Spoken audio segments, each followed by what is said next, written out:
আমি 2026 সালে এসএসসি পরীক্ষার্থী মোহাম্মদ আসাদ নাহিয়ান। আজ আমার রেজাল্ট প্রকাশিত হয়েছে। আমি জিপিএ 5 প্রাপ্ত হয়েছি। প্রথমে কৃতজ্ঞতা প্রকাশ করছি মহান আল্লাহ তাআলার প্রতি, যিনি আমাকে এই সুযোগটা দিয়েছেন।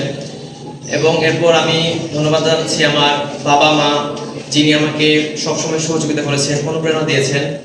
এবং আমি আমার শিক্ষকদের প্রতি ধন্যবাদ জানাই, তাদের অবদান এখানে কম ছিল না। সেজন্য আজকের অনুভূতিটা আসলে সত্যিকার অর্থে খুবই ভালো লাগছে। এমনকি আজ বাংলাদেশ ইসলামী ছাত্র শিবির শেরপুর সদর উপজেলার পক্ষ থেকে একটা তাৎক্ষণিক সংবর্ধনা অনুষ্ঠান আয়োজন করা হয়েছিল। সেখানে ভাইয়েরা অনেক গুরুত্বপূর্ণ দিক নির্দেশনামূলক কথা বলেছেন, যেগুলো আমাকে পরবর্তী জীবনে এগিয়ে যাওয়ার জন্য অনেক অনুপ্রেরণা দিয়েছে। সেজন্য সকলকে আমি ধন্যবাদ জানাচ্ছি। তো এসএসসি পরীক্ষায় আমি জিপিএ 5 পেয়েছি এবং এ নিয়ে আমি এবং আমার পরিবার সকলে উচ্ছ্বসিত।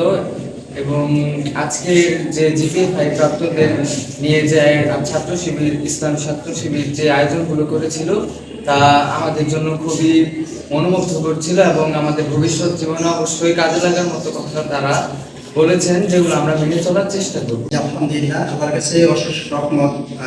আল্লাহর কাছে শুকরিয়া আদায় করছি যে মহান আল্লাহ তাআলা আমাদেরকে একটি তাৎক্ষণিক যারা ক্লাস পিতে শেরপুর সদর উপজেলার শিক্ষার্থীদেরকে নিয়ে আয়োজন করতে পেরেছি এবং তাদেরকে আমরা সম্মান জানাতে পেরেছি। যেন আল্লাহর কাছে শুকরিয়া আদায় করবো বলছি আলহামদুলিল্লাহ। আর ছাত্র শিবির সবসময় ছাত্রদের কল্যাণে কাজ করে থাকে। ছাত্র শিবির মেধাবীদের ঠিকানা। এই ছাত্র শিবির তাদেরকে নিয়েই কাজ করে যায়।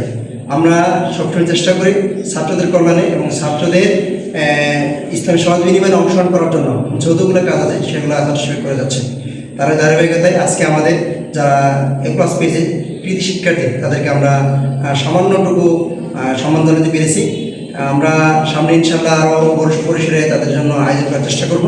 তারা যেন দেশ এবং জাতির কল্যাণে নিজেদেরকে নিয়ে যেতে পারে, আমরা এই প্রত্যাশা ব্যক্ত করছি। এজন্য তোমাদের দায়বদ্ধতা অনেক বেশি। আমরা চাই, প্রত্যাশা করি শেরপুরের যে সকল ভাইয়েরা আছে সবাই শেরপুর থেকে